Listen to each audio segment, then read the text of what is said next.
Peace and love. Welcome back. Hope everybody's staying blessed. So, we're right off the heels of this scandal, I guess you could call it, that broke with a religious leader proven to be a hypocrite.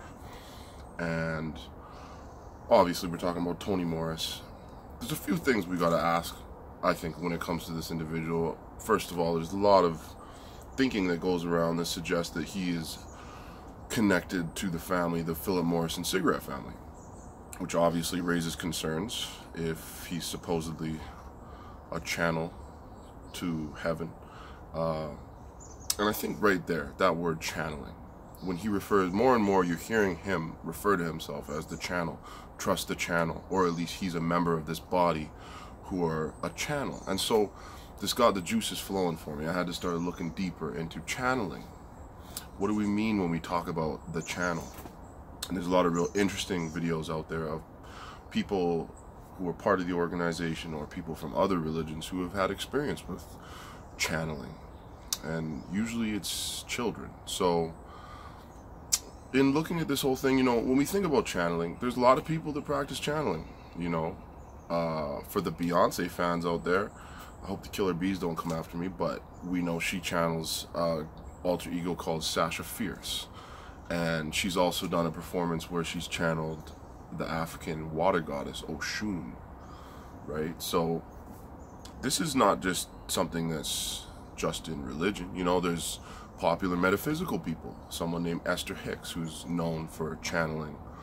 But what really got my attention when we talk about channeling, particularly with this religion, is the stories that I've heard of children being used.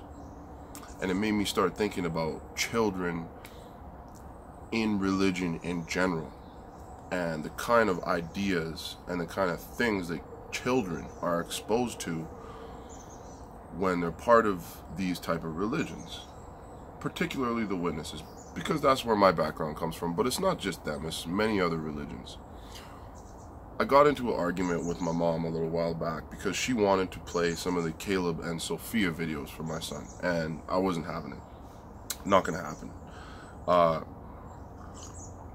When we talk about these videos, when we talk about children, and we talk about channeling, let's look at the names, Caleb and Sophia. When you look at what does the name Caleb mean?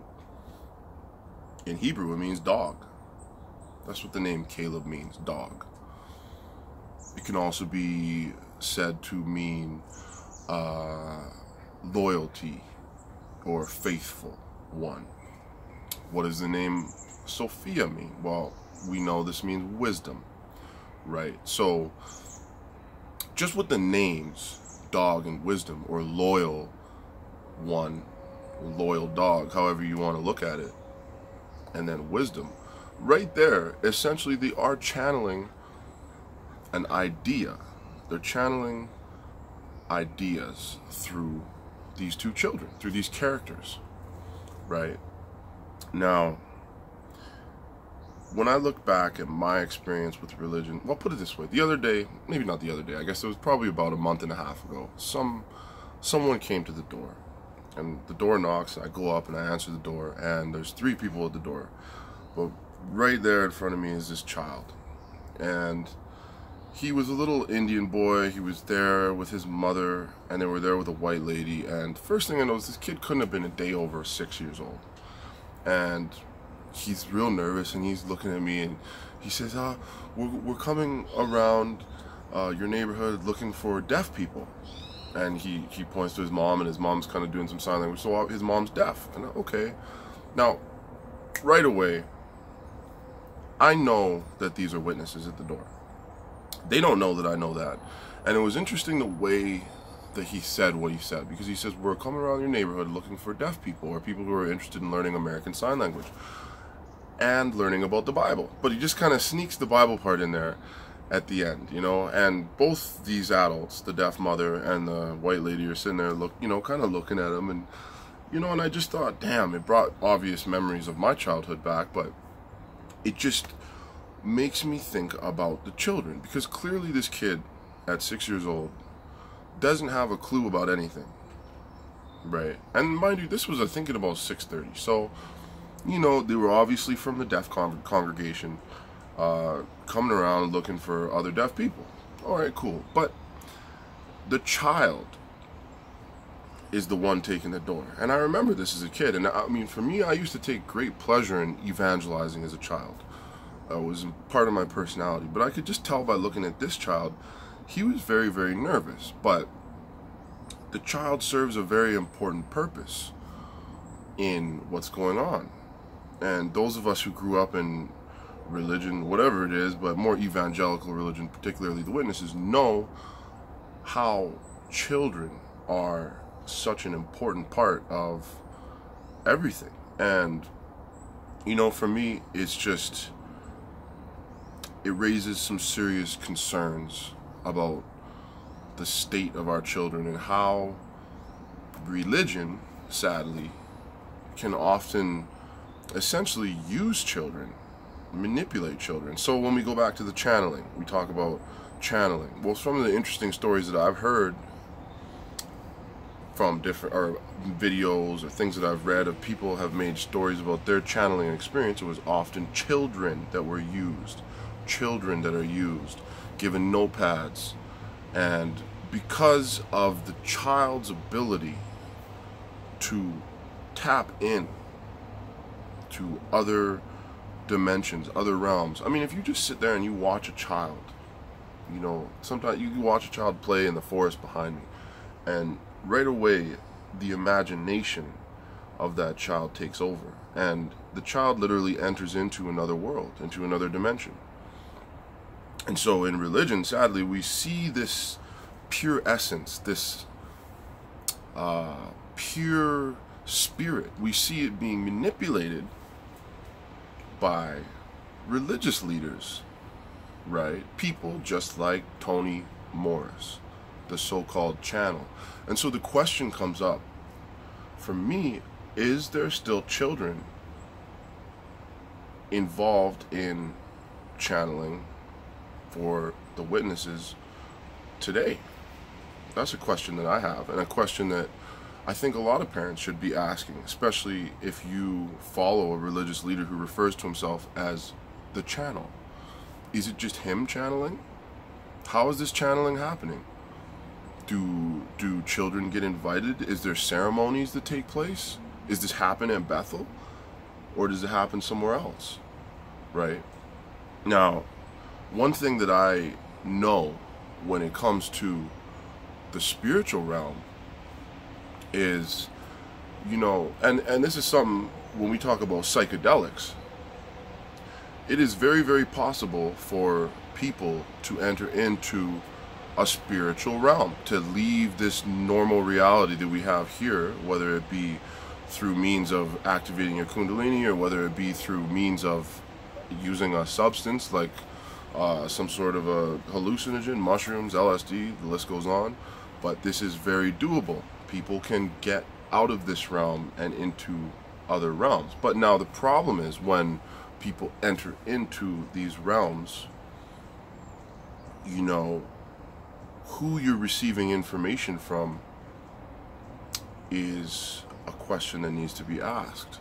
We know there's many religious cultures that tap in, or many even just indigenous cultures that tap into the realm of the ancestors, and they've received, they're channeling their ancestors. I mean, if you saw the Black Panther, there's a scene where he's laying down, he takes the sacred flower and he goes into the realm of the ancestors. So when we look at this channeling that takes place with Tony Morris, because he refers to himself as the channeling, or the channel, my question is, where is this information coming from? And not only do we have to ask, where is this information coming from, but we have to ask, is a person who consumes a large amount of alcohol going to be fit to receive, or just fit to be a quote-unquote channel for a spirit? And do you want to receive the information that a person who consumes a large amount of alcohol is getting from a spirit? We know when we talk about alcohol, we're talking about spirits. When people black out, you drink too much, you're susceptible to doing things and saying things that are beyond your own consciousness because something else takes over. And so the question I have is, when it comes down to this particular channel, who is this person channeling? Can you trust that channel? Is that channel safe? Is that channel demonic? And when we talk about demons, you know,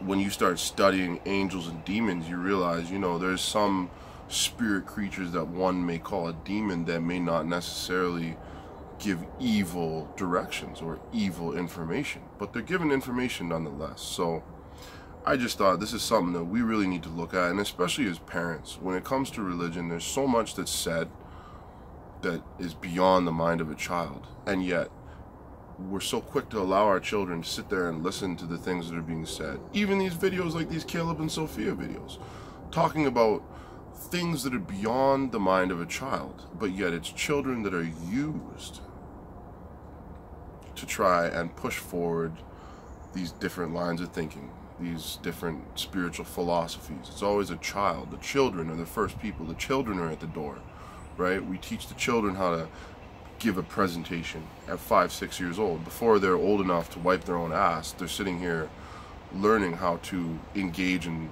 philosophical and spiritual debate. And in my opinion, it's not right. In my opinion, the pure, innocent essence of children is being used, abused, and manipulated.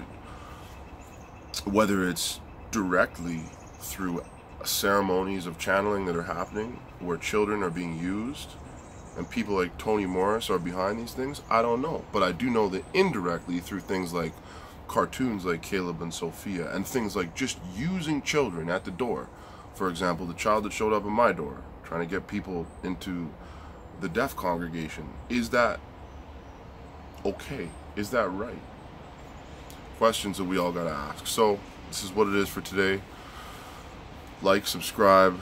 I'm still coming with the metaphysical piece about Passover and the memorial. It's just, we're just waiting until the right time. So this is what it is. Peace and love. I'm out.